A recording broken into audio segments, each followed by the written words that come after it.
Cápsulas con Samuel Andrés Chaparro Sandoval.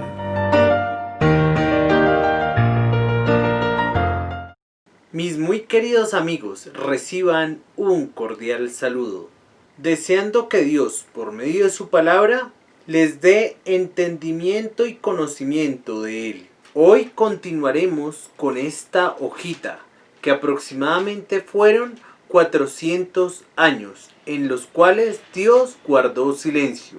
Pero hubo ciertos avances, recordemos cuáles. Uno fue el idioma en el que se escribiría originalmente el Nuevo Testamento, que es el griego koiné, o griego popular. El otro avance que se dio fue la construcción de las vías. ¿Por qué el idioma y la construcción de las vías fueron tan importantes? Fueron sumamente importantes para que en todo ese mundo conocido y hasta el día de hoy nos llegara la palabra de Dios, es decir, el Evangelio, que nos enseña a la luz de estas sagradas escrituras que yo soy un pecador, que merezco ir eternamente al lago de fuego, que no por mis buenas obras me voy a salvar. Y la misma palabra me enseña que un inocente, que es el libertador, que es Jesús, que es Dios, tiene que morir por mis pecados. Y no quedaría en la tumba, sino resucitaría. Ese gran avance, tanto de vías como de idioma, ayudaron a que el Evangelio se expandiera por ese mundo, nuevamente lo repito, conocido, y nos llegara hasta hoy. Bueno, mis amigos, también vimos unos personajes llamados los fariseos, otros personajes llamados los escribas, otros llamados los saduceos, otros conocidos como los celotes. Y hoy, en quinto lugar, veremos unos personajes llamados los publicanos. ¿Quiénes eran los publicanos? Eran nada más y nada menos que los recaudadores de impuestos. A la luz de las escrituras, los publicanos eran muy mal vistos.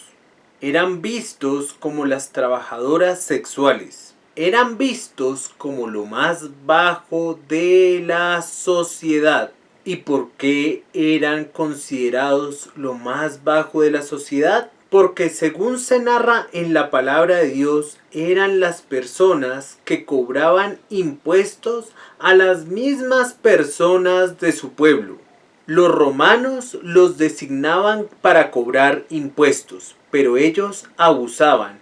Y por ejemplo, si a alguien le tocaba pagar, por ejemplo, 5 monedas de plata, le cobraban 10. Y por ejemplo, a ellos, por su pago, les tocaba, en ese ejemplo que doy, 2 monedas de plata, pero más las 5 que recibieron se quedaban con 7 o aún más. Eran muy mal vistos porque eran duros con su pueblo y se enriquecían a costa muchas veces del sufrimiento de la gente del pueblo de Israel. Como les decía, eran personas muy adineradas, pero adineradas por la usura que ejercían sobre su gente, sobre la misma gente de su pueblo. Los escribas y fariseos veían a estos personajes, a estos publicanos, como unos traidores de su pueblo. Y esto, nuevamente, como lo he dicho, se puede ver en la palabra de Dios. Hay algo interesante en estos 5 grupos de personas: fariseos, escribas, saduceos, celotes y publicanos. Estos 5 grupos necesitaban algo. ¿Qué era lo que necesitaban? Necesitaban, como tú y como yo, conocer al libertador. ¿Pero cómo conocían al libertador?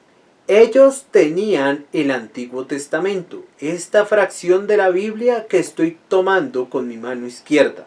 Aquí recordemos que en las anteriores cápsulas hemos venido, como se ha enfatizado, que va a venir el Cordero de Dios que quita el pecado del mundo. En ese entonces, esta parte que estoy tomando con mi mano derecha no estaba aún escrita, pero Dios, por medio del Espíritu Santo, inspiraría a hombres para que fidedignamente escribieran lo que se habría de relatar de esa promesa cumplida del libertador que es Cristo Jesús. Recuerden que la única solución para acercarse a Dios es por medio de su palabra, mis queridos amigos. Solo la palabra de Dios nos puede decir cómo nos debemos acercar a Él. Y para acercarnos a Dios, primero tenemos que reconocer que somos pecadores y que merecemos eternamente ir al lago de fuego.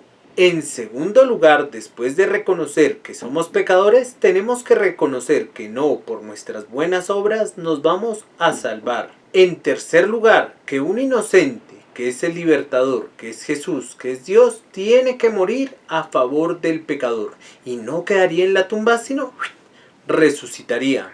¿Has creído, amigo, eso que nos enseña las Sagradas Escrituras? ¿O sigues creyendo en tu pensamiento que por tus buenas acciones te vas a salvar? Arrepentíos y creed en el Evangelio. Dios te bendiga, amigo, y hasta nuestra próxima cápsula.